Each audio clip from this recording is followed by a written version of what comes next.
नमस्कार, आप सभी का स्वागत नया सवेरा में। आपके साथ मैं हूं मुकुल शर्मा, मेरे साथ मौजूद है मेरी सहयोगी कृतिका। आज आपको नया सवेरा में बताएंगे दिन भर खबरों की दुनिया में क्या कुछ खास रहेगा। और जब हम बात करते हैं नई सुबह की, नई उम्मीदों की, किस तरीके से खबर की दुनिया में आज जो नया होने वाला है, यानी आज हम बात करेंगे ब्रिक्स के विदेश मंत्रियों की बैठक को लेकर। आपको बताएंगे क्या कुछ नया उसमें आज निकलता हुआ नजर आएगा और भारत के लिहाज से कितना जरूरी है। और खासतौर से कृतिका, जब देश के विकास की हम बात करते हैं तो इस तरह के जो मूवमेंट है काफी बड़े हो जाते हैं। बिल्कुल। और इसके साथ ही अगर हम देखें तो आज का ब्रिक्स सम्मेलन की अगर हम बात करें तो उसमें कई सारे देश शामिल होते हुए भी नजर आएंगे, तो ऐसे में नजर हर किसी की उस पर बनी रहेगी। तो उससे जुड़ी हुई एक एक महत्वपूर्ण खबर आप तक पहुंचाएंगे, लेकिन ब्रिक्स के अलावा देश दुनिया से जुड़ी तमाम छोटी और बड़ी खबरें भी आप तक पहुंचाएंगे। तो अगले 1 घंटे लगातार बने रहिए हमारे साथ। और सबसे पहले नया सवेरा की शुरुआत करते हैं प्रमुख सुर्खियों के साथ।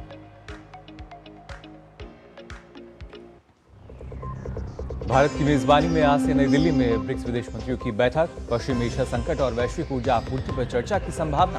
प्रधानमंत्री नरेंद्र मोदी से भी मिलेंगे दुनिया भर के प्रतिनिधि।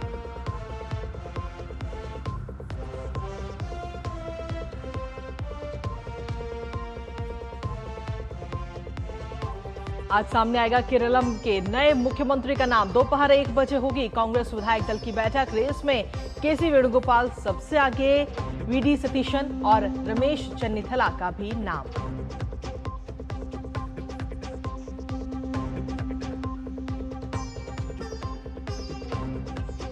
असम कैबिनेट में यूसीसी का ड्राफ्ट बिल मंजूर। इस महीने 25 तारीख को विधानसभा में पेश होगा विधेयक। धार्मिक प्रथाएं विधेयक के दायरे से बाहर।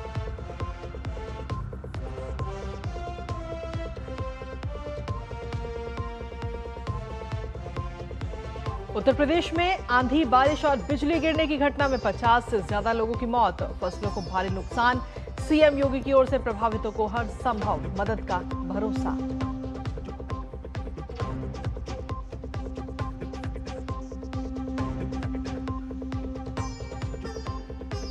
बीजिंग में मिले अमेरिका और चीन के राष्ट्रपति। करीब 9 साल बाद दोनों नेताओं के बीच आज द्विपक्षीय वार्ता। टैरिफ, ईरान वॉर और ताइवान समेत कई मुद्दों पर होगी चर्चा।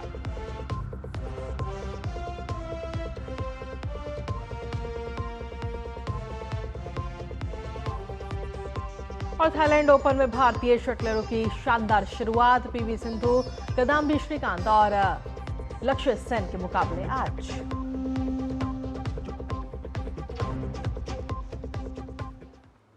और आइए सबसे पहले बात करते हैं नई दिल्ली में आज से ब्रिक्स विदेश मंत्रियों की जो उच्च स्तरीय बैठक है वो शुरू हो रही है।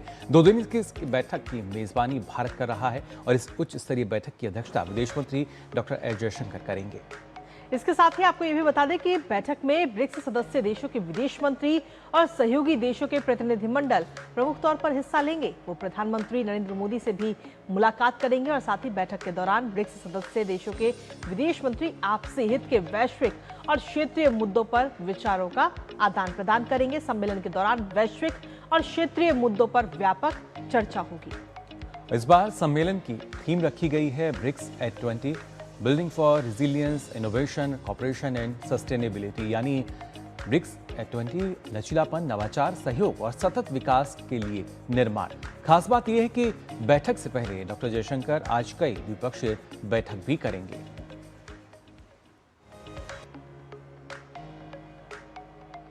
तो विदेश मंत्री डॉक्टर एस जयशंकर और रूस के विदेश मंत्री सर्गेई लावरोव के बीच मुलाकात हुई और इस मौके पर दोनों नेताओं ने भारत और रूस के विशेषाधिकार प्राप्त रणनीतिक साझेदारी के कई महत्वपूर्ण पहलुओं पर चर्चा की। वार्ता के दौरान व्यापार और निवेश, ऊर्जा और कनेक्टिविटी, विज्ञान और प्रौद्योगिकी, कौशल और प्रतिभा के आवागमन को सुगम बनाने जैसे मुद्दों पर विचार साझा किए गए। इसके अलावा दोनों पक्षों ने वैश्विक और बहुपक्षीय मामलों पर भी आपसी हितों के मुद्दों पर चर्चा की।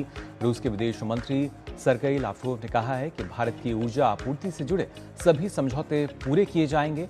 उन्होंने कहा कि रूस यह सुनिश्चित करेगा कि बाहरी और अनुचित प्रतिस्पर्धा से दोनों देशों के समझौतों पर कोई असर न पड़े। उन्होंने कुन्नकुलम परमाणु ऊर्जा संयंत्र को भी प्रमुख परियोजना बताया और कहा कि इस परमाणु संयंत्र के लिए नई विद्युत इकाइयों के निर्माण पर भी रूस का सहयोग जारी है।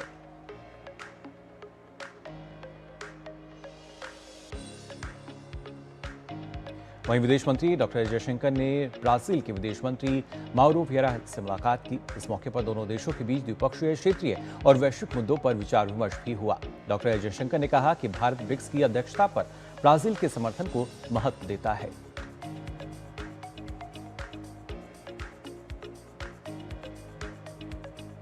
और ब्राजील के बाद अब बात दक्षिण अफ्रीका की, जहां दक्षिण अफ्रीका के विदेश मंत्री रोनाल्ड लामोला ब्रिक्स शिखर सम्मेलन में भाग लेने के लिए नई दिल्ली पहुंचे और उन्होंने भारतीय विदेश मंत्री डॉक्टर एस जयशंकर से मुलाकात की है और दोनों नेताओं के बीच में भारत दक्षिण अफ्रीका की रणनीतिक साझेदारी के विभिन्न पहलुओं की समीक्षा की गई और इसी के साथ आपसी हित के बहुपक्षीय मुद्दों पर भी विचार विमर्श किया गया। आपको बता दें, दोनों देशों ने संस्थागत तंत्रों के माध्यम से परस्पर संपर्क को और मजबूत करने पर भी सहमति जताई है। और इसी पर ताजा अपडेट लेते हैं। इस वक्त हमारे साथ में हमारे सहयोगी चंद्रशेखर जोशी इस वक्त जुड़ रहे हैं, सीधा उनका रुख करते हैं। चंद्रशेखर, ब्रिक्स सम्मेलन और ऐसे में अगर हम देखें तो डॉक्टर एस जयशंकर कई देशों के जो विदेश मंत्री हैं उनके साथ खास मुलाकात करते हुए नजर आ रहे हैं, द्विपक्षीय वार्ता भी होनी है। क्या कुछ अहम मुद्दे इस दौरान आपको नजर आते हैं जिन पर चर्चा होनी संभव है? बिल्कुल, देखिए काफ़ी महत्वपूर्ण यहाँ पर ये बैठक हो रही है, जो ब्रिक्स देशों के विदेश मंत्रियों की बैठक है। और जैसा कि हम जानते हैं कि भारत इस बार ब्रिक्स का अध्यक्ष है और इसी को देखते हुए ये बैठक और काफ़ी महत्वपूर्ण हो जाती है और तमाम जो वैश्विक और क्षेत्रीय मुद्दे हैं उन पर यहाँ पे बातचीत होगी, विचार विमर्श होगा। और आपको बता दें कि जो ब्रिक्स के फाउंडिंग मेंबर हैं, जिसमें ब्राज़ील है, रूस है, भारत है, चीन है, साउथ अफ्रीका है, उनके विदेश मंत्री यहाँ पर पहुँच चुके हैं। चीन के विदेश मंत्री नहीं आए हैं क्योंकि वहाँ पर उनको चीन में कोई काम था और उसकी वजह से चीन के जो विदेश मंत्री के यहाँ पर प्रतिनिधि हैं वो यहाँ पर मौजूद रहेंगे। इसके अलावा जो अन्य देश बाद में ब्रिक्स में शामिल हुए थे, जिसमें इजिप्ट है, ईरान है, यूएई है, इंडोनेशिया है, इन सब देशों के भी यहाँ पर विदेश मंत्री आज पहुँचेंगे कुछ ही देर में। साथ ही साथ जो पार्टनर कंट्री हैं ब्रिक्स के, उनके विदेश मंत्री भी यहाँ पर पहुँचेंगे जी। तो काफ़ी महत्वपूर्ण यहाँ पर विचार विमर्श होने वाला है। जिस तरह की स्थिति पूरी दुनिया में इस वक्त है, वो भी यहाँ पर उसकी भी कहीं न कहीं विचार विमर्श में उसको भी देखा जाएगा। तो काफ़ी महत्वपूर्ण ये बैठक शुरू होने वाली है कुछ ही देर में यहाँ पर ब्रिक्स देशों के विदेश मंत्रियों की। जी बिल्कुल चंद्रशेखर, और खासतौर से जो महत्वपूर्ण बैठक है इसमें ऊर्जा आपूर्ति जाहिर तौर पर एक अहम मुद्दा हम मान सकते हैं, जो कि जिस पर लगातार एक चर्चा की जाएगी और सार्थक चर्चा की उम्मीद। साथ ही इन अलग अलग देशों के जो प्रतिनिधि आए हैं उनकी प्रधानमंत्री से भी जो मुलाकात है उसको किस तरीके से देखा जाए। और जिस तरीके से आपने बताया कि जो एक भू राजनीतिक तनाव बना हुआ है, ऐसी परिस्थितियों में भारत में इसकी अध्यक्षता कितनी महत्वपूर्ण?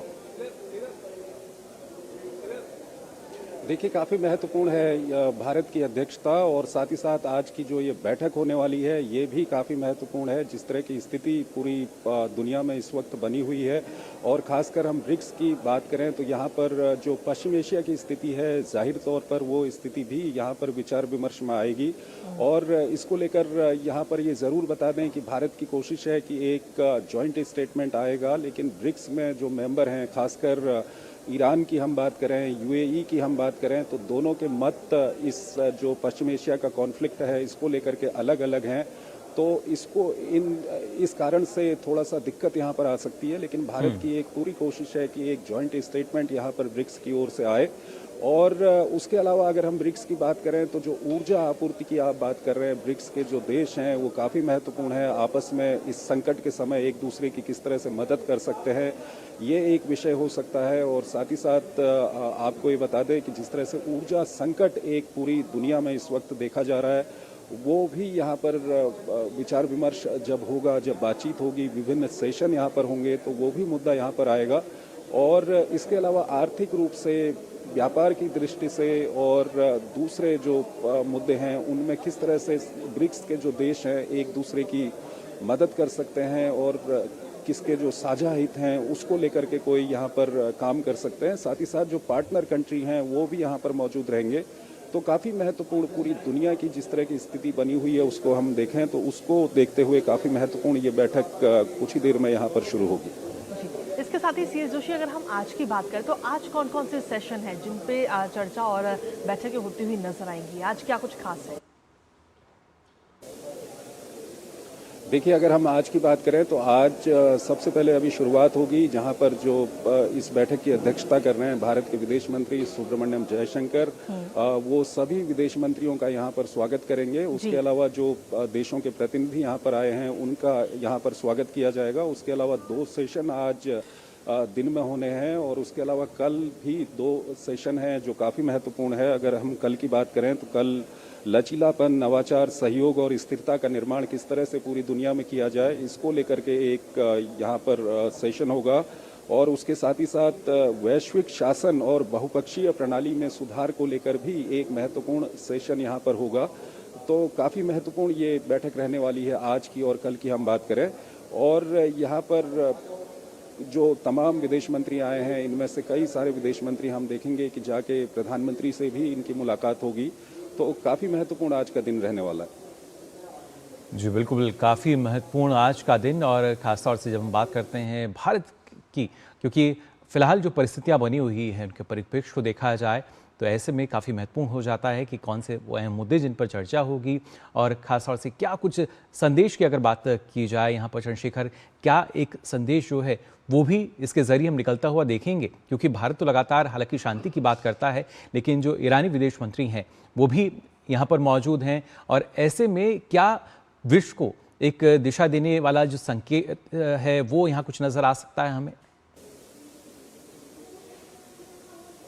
देखिए, अगर हम भारत की बात करें तो भारत ब्रिक्स का अध्यक्ष है और भारत लगातार जब से ये कॉन्फ्लिक्ट शुरू हुए हैं, चाहे हम पश्चिम एशिया की बात करें, रूस यूक्रेन की बात करें या दूसरे जो संकट दुनिया में आ रहे हैं, इसको लेकर के भारत का अपना एक पक्ष रहा है। भारत के प्रधानमंत्री भी लगातार ये कहते रहे हैं। प्रधानमंत्री नरेंद्र मोदी ने कई बार इस बात को कहा है कि भारत इन सब मामलों को लेकर के तटस्थ नहीं है। भारत का अपना एक पक्ष है, भारत का शांति का पक्ष है।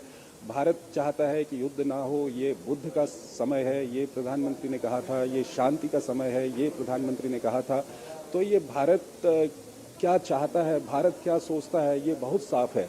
लेकिन अगर हम ब्रिक्स देशों की बात करें तो ये एक वैश्विक मंच है। यहाँ पर तमाम देश यहाँ पर मौजूद हैं। रूस यहाँ पर मौजूद है, चीन यहाँ पर मौजूद है, दक्षिण अफ्रीका यहाँ पर मौजूद है, ब्राज़ील यहाँ पर मौजूद है, ईरान यहाँ पर मौजूद है, यूएई यहाँ पर मौजूद है, इजिप्ट है, इंडोनेशिया है, उसके अलावा कई सारे पार्टनर कंट्रीज़ हैं।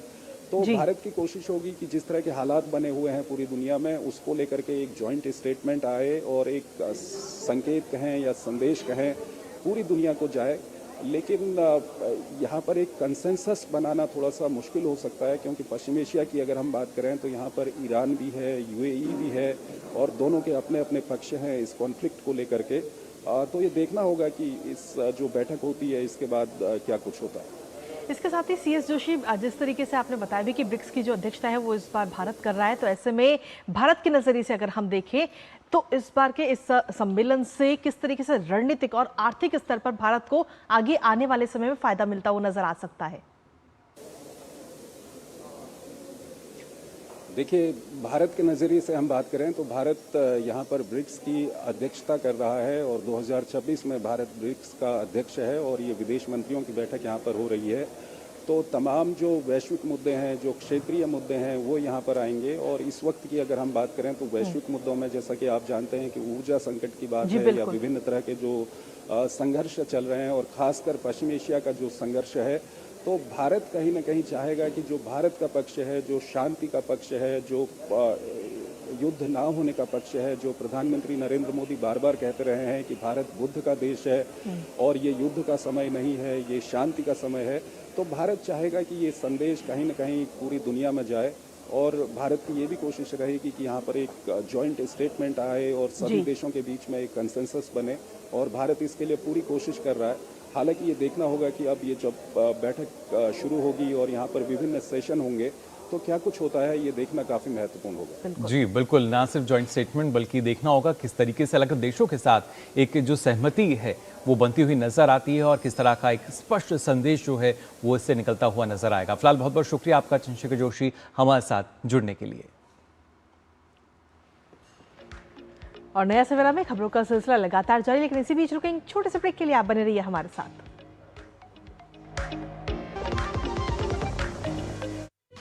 जीरा सिप MDH का जलजीरा जीरा से प्यास बुझाए ठंडक लाए सबको भाए जीरा से MDH का जलजीरा जीरा से जीरा सिप असली रिफ्रेशिंग, असली स्वाद, असली मजा। MDH मास्टर जी नमस्ते। 2 ड्रेसेस बनानी है, ठीक है? ऐसा कुछ। लेकिन मास्टर जी 4 दिन में पार्टी है, बन जाएगी ना पक्का? हो जाएगा। कैसे? फैशन चेंजेस हमेशा, उषा हमेशा।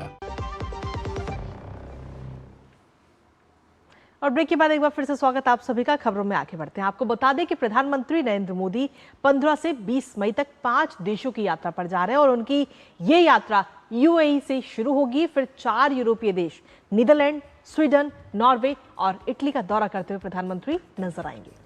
पीएम की यात्रा इन देशों के साथ द्विपक्षीय संबंधों को मजबूत करने की दिशा में काफी अहम है। प्रधानमंत्री की यात्रा से पहले नॉर्वे के पूर्व मंत्री और वैश्विक पर्यावरण संरक्षक एरिक सोलहेम ने अपने एक लेख में प्रधानमंत्री नरेंद्र मोदी की जमकर सराहना की है। प्रधानमंत्री नरेंद्र मोदी 15 से 20 मई तक 5 देशों की यात्रा के तहत संयुक्त अरब अमीरात और 4 यूरोपीय देशों नीदरलैंड, स्वीडन, नॉर्वे और इटली का दौरा करेंगे। अपनी यात्रा के पहले चरण में पीएम मोदी शुक्रवार को संयुक्त अरब अमीरात पहुंचेंगे, जहां वे राष्ट्रपति शेख मोहम्मद बिन जायद अल नहयान से मुलाकात करेंगे। दोनों नेताओं के बीच द्विपक्षीय संबंधों, ऊर्जा सहयोग और क्षेत्रीय मुद्दों पर चर्चा होगी। Honorable Prime Minister Sri Narendra Modi will be undertaking a 5-nation tour from 15 to 20 May, which includes the United Arab Emirates and 4 European nations, the Netherlands, Sweden, Norway and Italy. 15 से 17 मई तक प्रधानमंत्री मोदी नीदरलैंड्स में रहेंगे। 2017 के बाद प्रधानमंत्री नरेंद्र मोदी की ये दूसरी यात्रा है और ये द्विपक्षीय संबंधों के एक अहम मोड़ पर हो रही है। इस दौरे के दौरान प्रधानमंत्री मोदी नीदरलैंड के प्रधानमंत्री के साथ द्विपक्षीय बातचीत करेंगे। वे वहां के सम्राट विलियम एलेक्जेंडर और महारानी मैक्सिमा से भी मुलाकात करेंगे।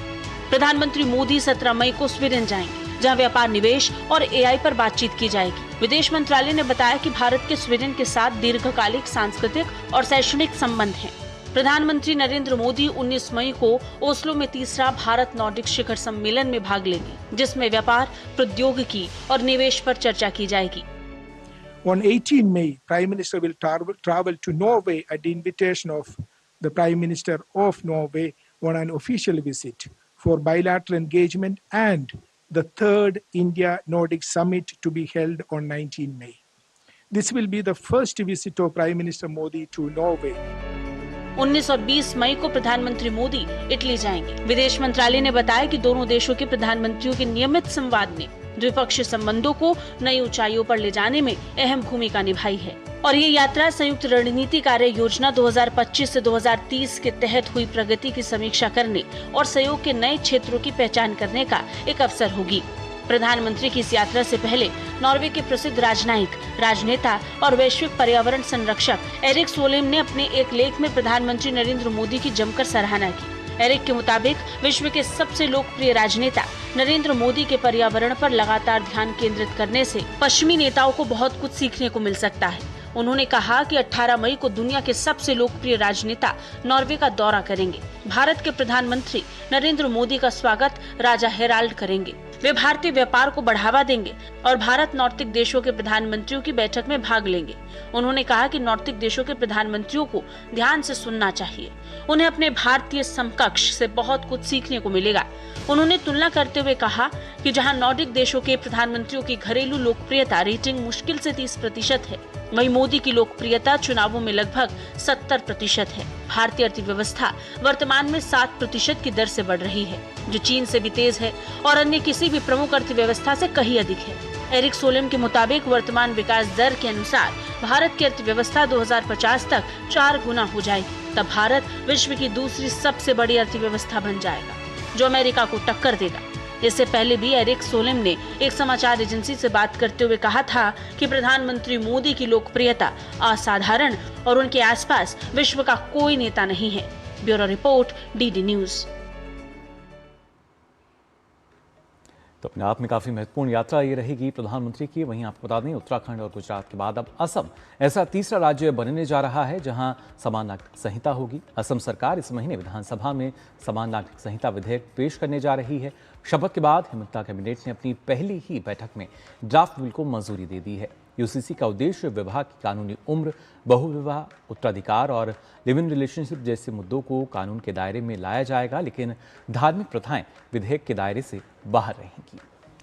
दरअसल असम के पहाड़ी और मैदानी दोनों क्षेत्रों में रहने वाले आदिवासी समुदायों को भी प्रस्तावित कानून के प्रावधानों से छूट दी जाएगी। असम में चुनाव से पहले भारतीय जनता पार्टी ने अपने संकल्प पत्र में यूसीसी लागू करने का वादा किया था, जिस पर अमल इस समय अब किया जा रहा है।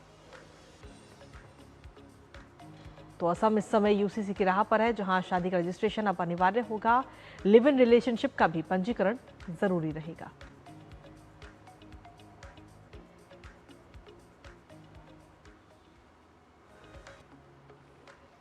भारतीय जनता पार्टी का जो इलेक्शन मैनिफेस्टो थे, इसमें हमारे कमिटमेंट था कि हम असम में यूसीसी को लागू करेगा।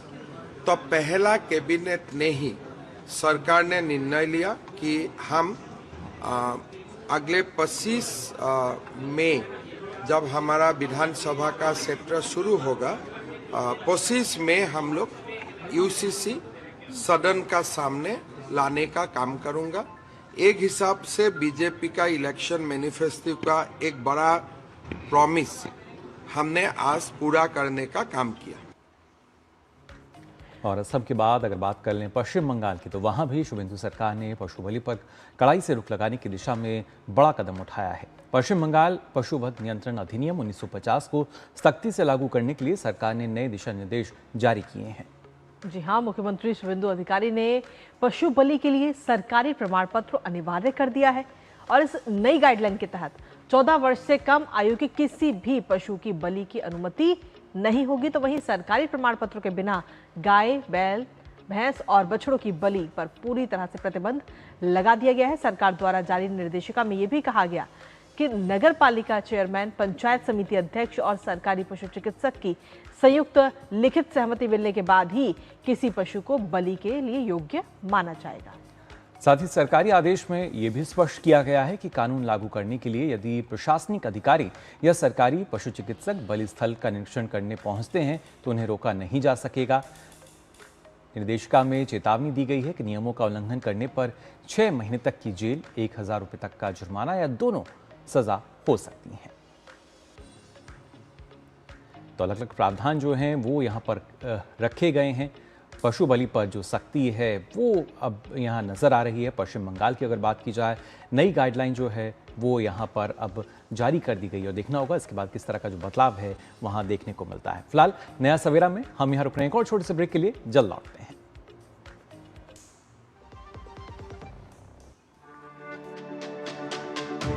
मेरी पसंद, मेरी पसंद, मेरी पसंद, मेरी पसंद, हमारी पसंद। हम सबकी पसंद। मजबूत देश का मजबूत सरिया हो गया स्टील। मास्टर जी नमस्ते, 2 ड्रेसेस बनानी है, ठीक है? ऐसा कुछ। लेकिन मास्टर जी 4 दिन में पार्टी है, बन जाएगी ना पक्का? हो जाएगा। कैसे? फैशन चेंजेस हमेशा, उषा हमेशा।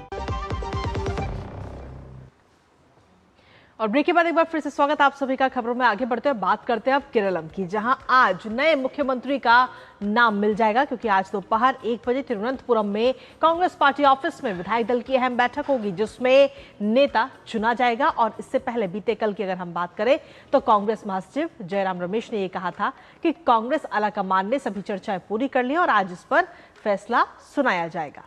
बिल्कुल, लेकिन केरलम सहित 5 राज्यों में हुए विधानसभा चुनाव का रिजल्ट आए हुए 10 दिन हो चुके हैं। पश्चिम बंगाल, असम, तमिलनाडु और पुदुचेरी में सीएम की शपथ भी हो चुकी है, लेकिन केरलम में सीएम चेहरे पर सस्पेंस लगातार बना हुआ है। वैसे कहा यह भी जा रहा है कि पार्टी महासचिव केसी वेणुगोपाल रेस में सबसे आगे हैं और दूसरा नाम है वीडी सतीशन का। इसके अलावा रमेश चेन्नीथला का नाम भी चर्चा में है।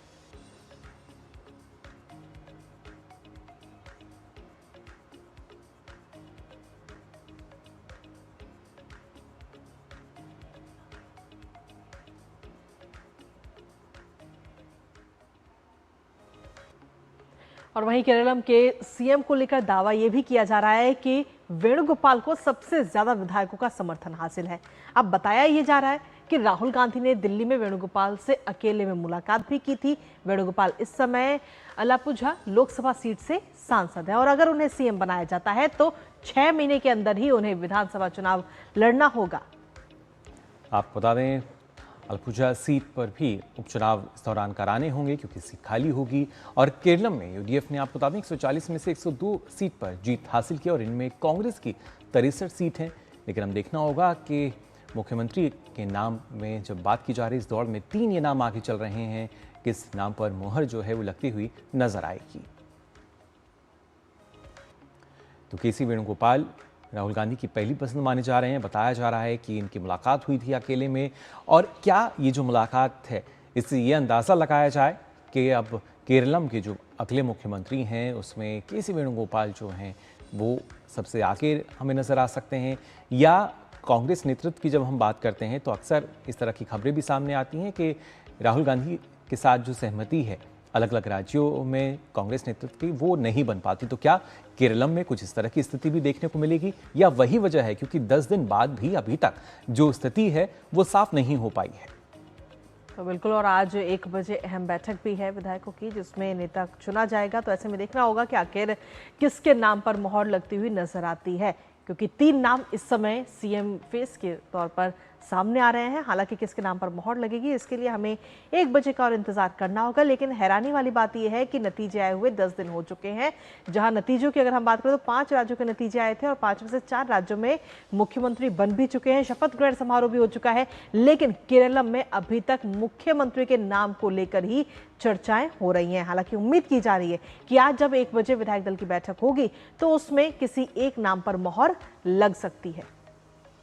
तो केरलम के लिए आज एक अहम दिन साबित होता है या नहीं ये देखना होगा क्योंकि जिस तरीके से अगर बात की जाए पिछले 1 हफ्ते की भी तो एक रस्साकशी जो है वो देखने को मिली है सीएम के नाम को लेकर। और अब ये 3 नाम केसी वेणुगोपाल की बात की जाए, वीडी सतीशन की हम बात करें या फिर खासतौर से बात की जाए यहाँ पर चेन्नी थला की, तो ये ऐसे नाम हैं जिनको लेकर लगातार कहीं ना कहीं उम्मीद तो जताई जा रही थी लेकिन उसके साथ साथ संशय भी बना हुआ है। और आज जब बैठक होगी विधायक दल की तो देखना होगा कि इनमें से किसको विधायक दल का नेता चुना जाता है और उसके बाद आगे की जो कार्रवाई है वो शुरू होगी। लेकिन ऐसे में कई सवाल भी अब यहाँ पर खड़े होते हुए नजर आ रहे हैं। क्या केसी वेणुगोपाल जिनकी नज़दीकियाँ हम कह सकते हैं राहुल गांधी से ज़्यादा हैं तो क्या उनको इस बात का फ़ायदा मिलेगा या जिस तरीके से केरलम की जब राजनीति की बात की जाए वहाँ पर कांग्रेस का जो जनाधार है इस बार हमने देखा किस तरीके से जो अलग सीटें हैं उन पर कांग्रेस ने जीत हासिल की है, वहाँ पर जो और दूसरे नेता हैं उनको इसका फ़ायदा मिलेगा या नहीं। आज हालांकि नाम जो है वो सामने आएगा और देखना यही होगा वो नाम कौन सा रहता है क्योंकि अब से पहले भी अगर देखा जाए अलग अलग मुद्दों को लेकर हमने देखा था चुनाव प्रचार के दौरान भी किस तरीके से जो नेता हैं मुखर होते हुए नजर आए थे। लेकिन जब अगर बात की जाए मुख्यमंत्री के नाम की और ये कोई इस तरह की पहली स्थिति नहीं है जहां पर कांग्रेस ने जीत दर्ज की हो और उसके बाद जो पेच है वो मुख्यमंत्री के नाम पर फंसता हुआ नजर आ रहा हो। इससे पहले भी अलग अलग राज्यों में हमने देखा है लेकिन अब आज ये माना जा रहा है कि केरलम में मुख्यमंत्री का नाम जो है वो फाइनल हो जाएगा। लेकिन यहाँ पर अगर देखा जाए कई सवाल भी इसके साथ खड़े होते हुए नजर आते हैं और ये अपने आप में काफ़ी महत्वपूर्ण भी है कृतिका क्योंकि इससे पहले भी हमने देखा था फिर चाहे हम दूसरे राज्यों की बात करें ये एक बड़ा फ़र्क रहा है क्योंकि 5 राज्यों में एक साथ चुनाव हुए और उन राज्यों में शपथ ग्रहण समारोह तक हो चुके हैं, कैबिनेट की बैठक तक हो चुकी है और यहाँ पर अभी यही रस्साकशी चल रही है कि आखिर मुख्यमंत्री कौन बनेगा। बिल्कुल, क्योंकि जिस तरीके से हम ग्राफिक्स के जरिए अपने दर्शकों को दिखा भी रहे हैं कि बीडी सतीशन की अगर हम बात करें तो 6 से 7 विधायकों का समर्थन को मिला हुआ है और सतीशन के समर्थन में जो सहयोगी दल है वो भी कहीं ना कहीं नजर आ रहे हैं। लेकिन इसके साथ ही वेणुगोपाल की अगर हम बात करें तो उनको अधिकतर विधायकों का समर्थन मिला हुआ है लेकिन अभी वो सांसद है। तो ऐसे में अगर उन्हें मुख्यमंत्री बनाया जाता है तो 6 महीने के अंदर उन्हें किसी भी एक विधानसभा सीट से चुनाव लड़ना होगा और उसके बाद उस सीट से जीतना होगा और साथ ही जो उनकी सांसद वाली सीट है उसे भी खाली करना होगा। तो ऐसे में 3 नामों को लेकर इस समय सबसे ज्यादा चर्चा है केसी वेणुगोपाल, सतीशन और चेन्नी थला। हालांकि किस नाम पर मोहर लगती है या फिर कोई चौथा नाम निकलकर सामने आता है, इस पर अभी फिलहाल सस्पेंस बना हुआ है। पर हैरानी वाली बात यही कि 10 दिन हो चुके हैं नतीजे आए हुए और अभी तक मुख्यमंत्री के नाम का ऐलान नहीं हुआ है। जी बिल्कुल, और हमारे संवाददाता त्रिवेंद्रम से विवेक नारायण जो हैं वो हमारे साथ जुड़ चुके हैं। विवेक, जानना चाहेंगे आपसे, आज का जो दिन है केरलम के लिए काफ़ी महत्वपूर्ण, लेकिन जो 3 नाम मुख्यमंत्री की दौड़ में चल रहे हैं, क्या इनमें से कोई नाम फाइनल होगा या माना जा सकता है कि कोई और नाम भी जो है वो आ सकता है सरप्राइज एलिमेंट के तौर पर? हाँ जी, यस बिल्कुल। ये 3 नाम है अभी, वो केसी वेणुगोपाल, रमेश चन्नितला और वीडी सतीशन। सो वीडी सतीशन का नाम बहुत ज़्यादा आ गया, तो वीडी सतीशन को केरला को सीएम बनाने का चांस बहुत ज़्यादा है। बस 10 दिन के देरी दे बाद कांग्रेस पार्टी को हाईकमान ने आज केरल को मुख्यमंत्री को चूज किया है जी। तो आज 2 बजे तक इसको एक डिसीजन आ रहा हूँ, बिकॉज 1 बजे एक पार्लियामेंट्री कमेटी मीटिंग हुआ है अभी at the KPCC office in Trivandrum, और उसके बाद केपीसीसी प्रेसिडेंट और सीनियर लीडर्स ने डिसाइड किया है कौन बनेगा नेक्स्ट चीफ मिनिस्टर। तो 3 नाम है अभी, वो रमेश चन्नितला एक नाम है, केसी वेणुगोपाल एआईसीसी सेक्रेटरी केसी वेणुगोपाल और वीडी सतीशन। तो the support of the MLAs are for KC Venugopal और कार्यकर्ताओं की सपोर्ट वीडी सतीशन है, और senior leaders of Kerala especially MPs Ramesh Chennithala को सपोर्ट किया है। तो this is going to be a major decision today in the history of Kerala Congress. इन 3 नामों के अलावा अगर हम देखें तो केसी वेणुगोपाल पर सबसे ज्यादा नजर आया, क्योंकि उन्हें राहुल गांधी का करीबी भी बताया जा रहा है। अभी हाल ही में एक मीटिंग भी उनके साथ हुई, तो ऐसे में कितने चांसेस हैं केसी वेणुगोपाल के? केसी वेणुगोपाल की चांसेस बहुत ज़्यादा है, क्योंकि केसी वेणुगोपाल को closeness specially with the AICC है, और राहुल गांधी और मल्लिकार्जुन खड़गे और सोनिया गांधी को उसका प्रॉक्सिमिटी बहुत ज़्यादा है। और ऑल्सो केसी वेणुगोपाल एक पॉलिटिकल स्ट्रैटेजिस्ट है, इस इलेक्शन इस चुनाव को मेन स्ट्रैटेजिस्ट है केसी वेणुगोपाल। तो इस कारण में केसी वेणुगोपाल को चांसेस बहुत ज़्यादा है। द प्रॉब्लम इज कार्यकर्ताओं, द कांग्रेस पार्टी वर्कर्स ने केसी वेणुगोपाल को सीएम बनाने को they doesn't उसको they don't like it basically, and they have also conveyed it, especially IUML IUDF का main ally IUML ने ये मैसेज राहुल गांधी को कन्वे किया है। तो केसी वेणुगोपाल मुख्यमंत्री आने को द मैसेज उसको अच्छा मैसेज नहीं दिया, और वीडी सतीशन को नाम वो एंडोर्स किया है। तो चांसेस अभी वीडी सतीशन और केसी वेणुगोपाल को है। तो who is going to be the choice among these two, only at 2 o'clock today that we will get a clear picture. जी बिल्कुल विवेक, लेकिन अगर देखा जाए, क्योंकि जो कार्यकर्ता हैं उनकी पसंद जैसा आप बता रहे हैं कि सतीशन जो हैं वो नजर आते हैं, और उसके साथ साथ क्या ये एक मजबूरी कांग्रेस की मानी जा सकती है, क्योंकि जो सहयोगी दल हैं वो वेणुगोपाल के नाम पर राजी नहीं है, और शायद यही वजह रही कि उन्हें मुलाकात करनी पड़ी राहुल गांधी के साथ, और 10 दिन का जो लंबा इंतजार रहा है, इसके पीछे की वजह यही है कि जो विधायक हैं और जो कार्यकर्ता हैं जो कि जमीनी स्तर पर लगातार जिन्होंने मेहनत की होगी, उनके बीच एक पसुपेश की स्थिति है कि किसको नेता चुना जाए। ये इस विषय में because after the election results 10 दिन हो गया है, तो इस 10 दिन में अनेक सारी विषयों में एआईसीसी ने डिस्कशंस किया है। तो one of the main eligibility criteria है एक्सपीरियंस। तो केसी वेणुगोपाल का एक्सपीरियंस बहुत ज़्यादा है, उसको एआईसीसी सेक्रेटरी है, 2 टाइम उसको एमपी बनाया, और also he has got a very good closeness with the AICC और senior leaders, but the confusion is that the IUML is the main ally of the Congress party. तो वो एक clear message दिया है तो AICC में, तो एक वीडी सतीशन को मुख्यमंत्री बनना चाहते, तो because VD Satheesan has got the support of the cadres and the party workers. चलिए बिल्कुल देख सकते हैं, यानी 2 बजे के बाद जो स्थिति है वो और साफ होती नजर आएगी, और देखना होगा कि केरलम के लिए मुख्यमंत्री की इस दौड़ में कौन सबसे आगे नजर आता है। फिलहाल बहुत बहुत शुक्रिया आपका हमारे साथ जुड़ने के लिए।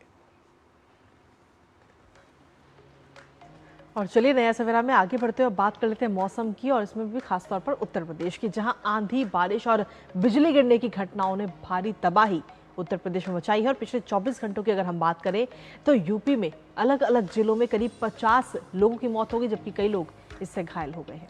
और जो सबसे ज़्यादा अगर मौत का आंकड़ा देखा जाए तो प्रयागराज से निकल कर आया है, जहाँ पर अलग अलग स्थान पर 17 लोगों की मौत हुई है। साथ ही इस दौरान 20 जानवरों की भी मृत्यु हुई है। 16 मकान क्षतिग्रस्त हो गए हैं, 5 लोग घायल बताए गए हैं। वहीं भदोही ज़िले की अगर बात की जाए तो यहाँ पर 15 लोगों की मृत्यु अभी तक सामने आई है। इसके अलावा मिर्ज़ापुर में 10, बदायूं में 5 और बरेली में भी 4 लोगों की इस मौसमी आफत की वजह से जान गई है। अधिकांश मौत बिजली गिरने, दीवार ढहने और तेज आंधी के दौरान पेड़ गिरने की घटनाओं में हुई है। अचानक बदले मौसम के कारण कई जिलों में बिजली के खंभे और पेड़ गिरने से बिजली आपूर्ति और यातायात भी प्रभावित हुआ है। ओलावृष्टि और बारिश से फसलों को भी खासा नुकसान पहुंचा है और इसको लेकर मुख्यमंत्री योगी आदित्यनाथ ने घटनाओं का संज्ञान लेते हुए वरिष्ठ अधिकारियों के साथ एक बैठक की और प्रभावित परिवारों को हर संभव मदद सहायता देने के निर्देश दिए हैं। इसके साथ ही उन्होंने अधिकारियों से ये भी कहा कि मृतकों के परिजनों को अगले 24 घंटे के अंदर मुआवजा उपलब्ध कराया जाए और घायलों के बेहतर इलाज की व्यवस्था भी सुनिश्चित की जाए।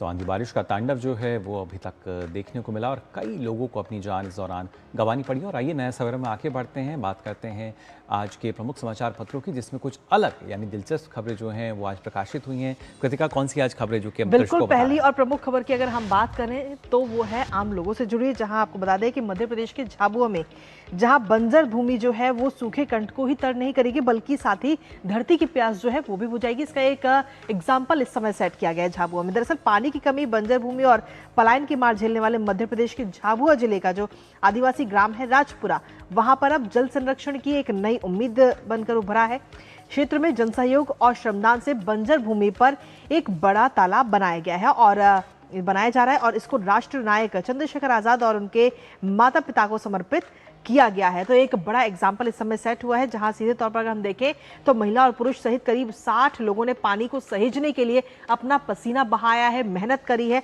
और तब जाकर ये विशाल तालाब जो है वो बनकर अब धीरे धीरे तैयार होता हुआ नजर आ रहा है। तो एक अच्छा उदाहरण इस समय वहां के लोगों ने पेश किया है जल संरक्षण के लिए।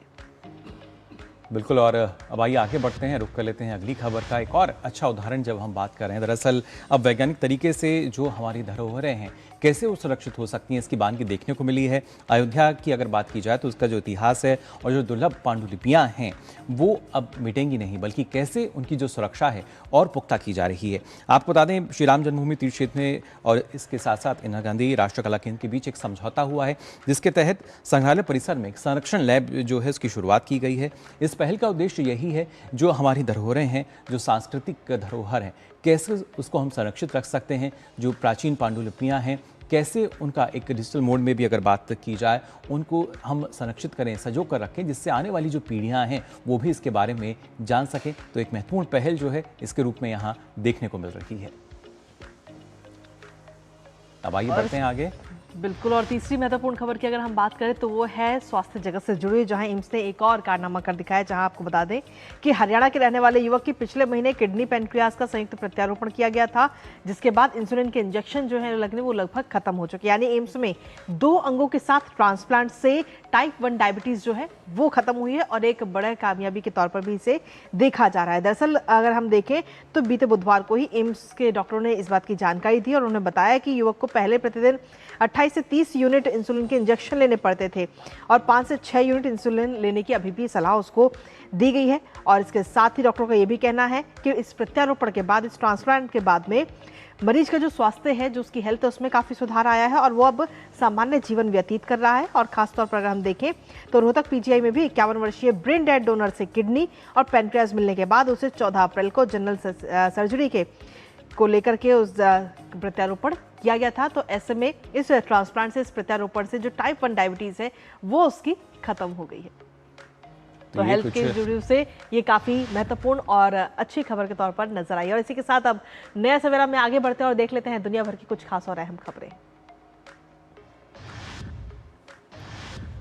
आपको बता दें अमेरिका के राष्ट्रपति डोनाल्ड ट्रंप का चीन में औपचारिक स्वागत बीजिंग के पीपुल्स हॉल में किया गया। यहां ट्रंप और चीन के राष्ट्रपति शी जिनपिंग के बीच गर्मजोशी से हाथ मिलाने के बाद ट्रंप ने शी जिनपिंग के कैबिनेट के सदस्य से मुलाकात की।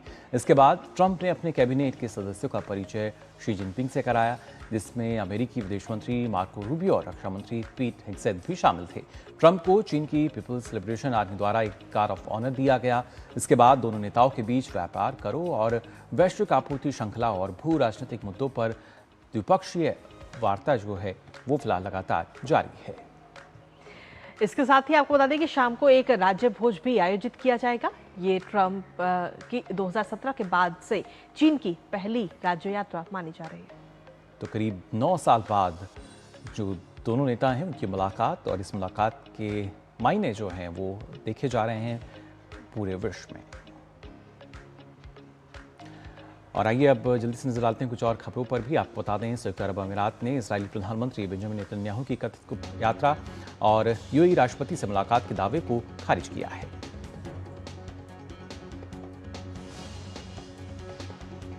ब्राजील सरकार ने बढ़ती ईंधन कीमतों के बीच पेट्रोल और डीजल पर सब्सिडी देने का ऐलान किया है। सरकार पेट्रोल उत्पादकों और आयातकों को सीधे राहत देगी, जबकि डीजल पर भी जल्द सब्सिडी लागू की जाएगी। अमेरिकी प्रतिनिधि सभा ने पूरे देश में साल भर 15% एथेनॉल युक्त गैसोलीन की बिक्री की अनुमति वाला एक विधेयक पारित किया है। वहीं जिससे रिफाइनरों के अनुपालन लागत बढ़ने की चिंताएं भी बढ़ गई हैं। अमेरिकी तेल प्रतिबंधों के बीच क्यूबा गंभीर ईंधन संकट का सामना कर रहा है। देश में डीजल और फ्यूल ऑयल का भंडार लगभग खत्म हो गया है। सरकार ने हालात को संभालने के लिए आपात कदम उठाने शुरू कर दिए हैं। और आइए नया सवेरा में बात करते हैं मनी मंत्र की, जिसमें आज आपको बताते हैं हाइब्रिड फंड के बारे में। आखिर ये क्या होता है और कैसे ये काम करता है, आइए जान लेते हैं। सबसे पहले आपको बता दें क्या होता है हाइब्रिड फंड। दरअसल ये एक म्यूचुअल फंड ही है, और ये अगर इसके निवेश की हम बात करें तो ये इक्विटी और डेट दोनों में ही निवेश करता है। यहाँ हाइब्रिड फंड की जो खासियत है, विशेषता है, वो यही कि ये जोखिम और रिटर्न के बीच एक बेहतर संतुलन जो है वो बनाता हुआ नजर आता है। इक्विटी में ज़्यादा रिटर्न की संभावना रहती है, और वहीं डेट से निवेश को एक स्थिरता मिलती है। ऐसे में एक बेहतर संतुलन आपके पोर्टफोलियो को यहाँ पर मिल सकता है। इसके साथ साथ नए निवेशकों के लिए एक बेहतर विकल्प के तौर पर भी देखा जाता है। जबकि बाजार गिरने पर अगर देखा जाए तो यहाँ जोखिम जो है, जो रिस्क है, वो कुछ कम हो जाता है। लेकिन आज के समय में हाइब्रिड फंड जो है उसको एक बेहतर विकल्प के तौर पर देखा जाता है, क्योंकि बाजार की परिस्थितियों के अनुरूप अगर देखा जाए वहाँ पर ये काफ़ी लाभकारी और आपके लिए बेहतर होता है। हालांकि लंबी अवधि के लिए जो निवेश है वो यहाँ पर सही माना जाता है।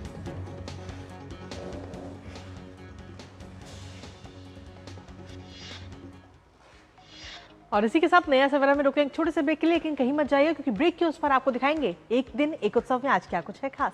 एक छोटा सा ब्रेक। चमकी चाट से क्या बना है? आलू चाट या फ्रूट चाट, स्वाद बढ़ाए चमकी चाट, स्वादिष्ट पकोड़े और बरसान। हर चमकी चाट है इसकी जान, चमकी चाट है इसकी जान, हर जुबान पे ये छाया। अब बताओ स्वाद आया? असली स्वाद सिर्फ चंकी चाट। मास्टर जी नमस्ते, 2 ड्रेसेस बनानी है, ठीक है? ऐसा कुछ। लेकिन मास्टर जी 4 दिन में पार्टी है, बन जाएगी ना पक्का? हो जाएगा। कैसे? फैशन चेंजेस हमेशा, उषा हमेशा।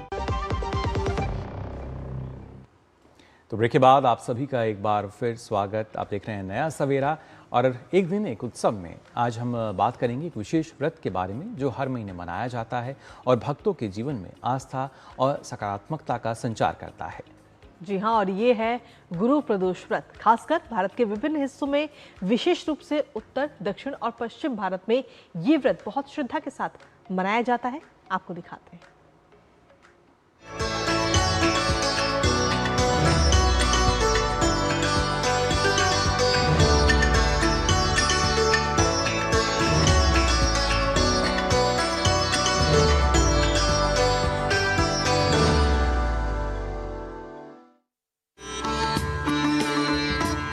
प्रदोष व्रत हिंदू धर्म में भगवान शिव और माता पार्वती को समर्पित एक अत्यंत पवित्र व्रत है, जो हर महीने की त्रयोदशी तिथि कृष्ण और शुक्ल पक्ष को रखा जाता है। इस व्रत में सूर्यास्त के समय शिव जी की पूजा विशेष फलदायी मानी जाती है। ज्येष्ठ माह कृष्ण पक्ष का प्रदोष व्रत गुरुवार को है। गुरुवार को पड़ने के कारण इसे गुरु प्रदोष व्रत कहा जाता है। इस दिन शाम को शिवलिंग के पास घी का दीपक जलाने से घर की नकारात्मकता दूर होती है। इस व्रत से जीवन में सुख, शांति और समृद्धि आती है। मान्यता है कि ये व्रत रोग, भय और कष्टों से मुक्ति दिलाता है। गुरु प्रदोष व्रत त्रयोदशी तिथि को मनाया जाता है, जो हर महीने 2 बार आती है। 2026 में मई महीने में 14 मई और 28 मई को गुरु प्रदोष व्रत का दुर्लभ संयोग बना है। गुरु प्रदोष व्रत विशेष रूप से भारत के विभिन्न हिस्सों में मनाया जाता है, खासकर उत्तर, दक्षिण और पश्चिम भारत के शिव मंदिरों में, जहां शाम के समय प्रदोष काल में पूजा का आयोजन किया जाता है। भारत के दक्षिणी हिस्से, खासकर तमिलनाडु में इस दिन की पूजा का एक अलग ही रंग होता है। यहाँ पर विशेष रूप से भगवान शिव और माता पार्वती की शोभा यात्रा निकाली जाती है, जो भक्तों के लिए एक पवित्र और भावुक अनुभव होता है। गुरु प्रदोष व्रत का ये पवित्र अवसर हमें जीवन में सकारात्मकता और आस्था का संदेश देता है। भगवान शिव का आशीर्वाद हमें जीवन के हर पहलू में सफलता, शांति और समृद्धि प्रदान करता है। ये व्रत न केवल हमारे आत्मिक शुद्धि का मार्ग प्रशस्त करता है, बल्कि जीवन के हर संकट से मुक्ति पाने का एक शक्तिशाली माध्यम भी है। Bureau report, DD news.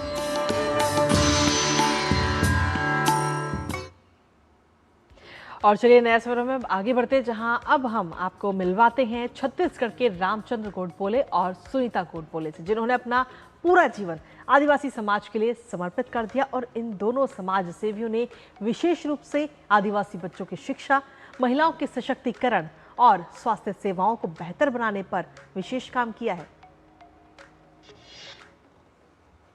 जरा सोचिए, वो क्षेत्र जहां सड़कें पूरी नहीं होती, बिजली नहीं होती, पानी नहीं होता, स्वास्थ्य सुविधाएं नहीं होती और उसके ऊपर नक्सलियों का आतंक। ऐसे क्षेत्र में अगर कोई दंपत्ति ये ठान ले कि वे अपना पूरा जीवन वहां के लोगों का जीवन सुधारने में ही लगा देंगे, विश्वास नहीं होगा, है ना? लेकिन डॉक्टर रामचंद्र गोडबोले और सुनीता गोडबोले ऐसे ही दंपत्ति हैं, जिन्होंने अपना पूरा जीवन इन्हीं के कल्याण में लगा दिया।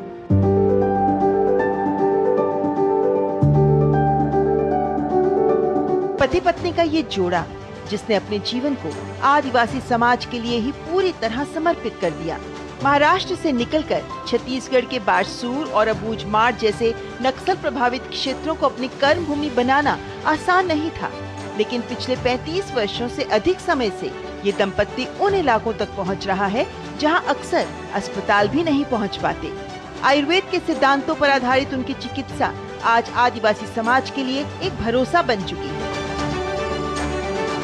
जिसके जरिए उन्होंने 1 लाख से अधिक लोगों की मदद की है।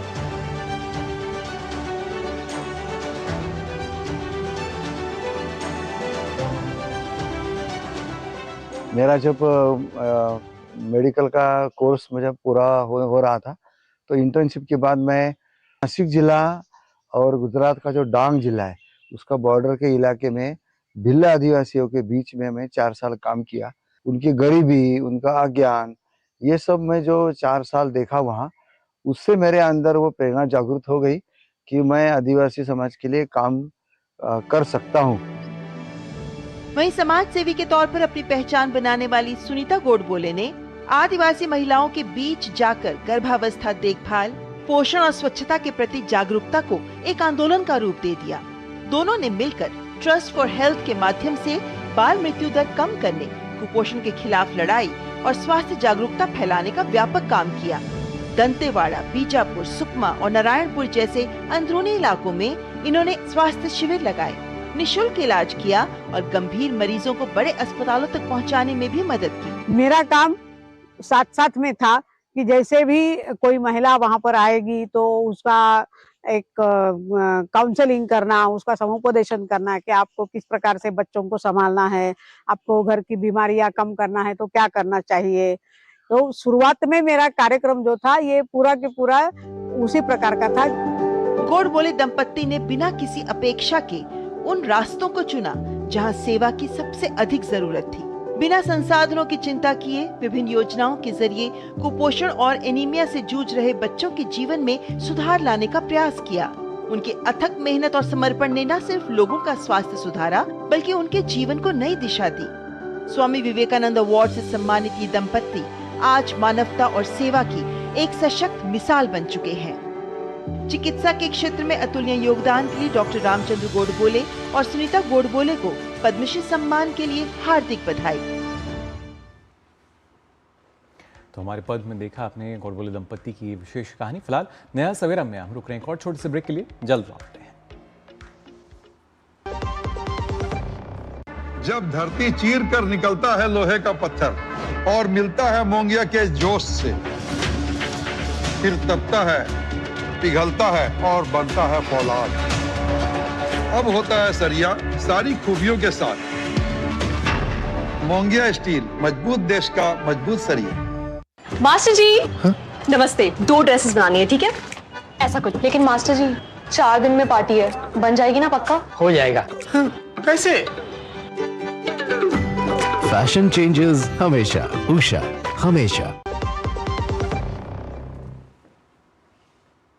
और ब्रेक के बाद एक बार फिर से स्वागत है आप सभी का नया सवेरा में। आगे बढ़ते हुए अब डालते हैं नई नई तकनीक से जुड़ी हुई खबरों पर टेक टॉक के जरिए।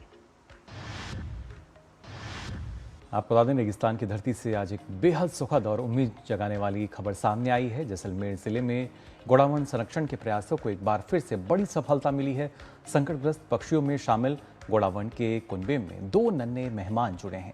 ये दोनों चूजे जैसलमेर के रामदेवरा स्थित गोड़ावन ब्रीडिंग सेंटर में जन्मे हैं। खास बात यह है कि 10 मई और 11 मई को जो बच्चे पैदा हुए वे AI तकनीक की मदद से हुए।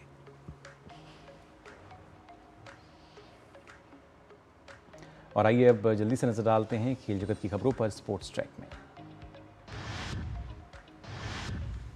एशियन वेटलिफ्टिंग चैंपियनशिप में भारत के ज्ञानेश्वरी यादव ने अलग अलग भार वर्ग में रजत और कांस्य पदक जीतने में कामयाबी हासिल की। PV सिंधु, लक्ष्य सेन और Kidambi Srikanth Thailand Open tournament में जीत दर्ज करके प्री क्वार्टर फाइनल में पहुंच गए हैं। आज इनके मुकाबले होंगे। ICC रैंकिंग में जसप्रीत बुमराह ने अपना नंबर 1 का स्थान बरकरार रखा है, तो वहीं टेस्ट बल्लेबाजों की लिस्ट में यशस्वी जायसवाल और शुभमन गिल 8वें और 9वें स्थान पर मौजूद हैं। IPL में आज पंजाब किंग्स मुंबई इंडियंस के खिलाफ उतरेगी। दोनों टीमों के बीच धर्मशाला स्टेडियम में शाम 7:30 बजे से मैच होगा। और स्पोर्ट्स के बाद में अब बात कर लेते हैं मौसम की और जानते देश भर में मौसम का हाल, अधिकतम और न्यूनतम तापमान।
तो जाना आपने अपने शहर और राज्य में कैसा रहेगा मौसम और तापमान का हाल। इसी के साथ ही नया सवेरा में वक्त हो चला आपसे विदा लेने का, लेकिन जाने से पहले कृतिका क्या कुछ खास आज? बिल्कुल, आज हम अपने दर्शकों को मुकुल दिखाएंगे राजस्थान की सुनहरी रेत, भव्य किले और रंग बिरंगी संस्कृति का एक अद्भुत नजारा, जिसे देख करके आप सभी की जो आज की सुबह है वो बेहद ही खूबसूरत हो जाएगी। तो आप लीजिए इन बेहतरीन और खूबसूरत तस्वीरों का आनंद। इसी के साथ मुझे, मेरे सहयोगी मुकुल और हमारी पूरी टीम को दीजिए अनुमति।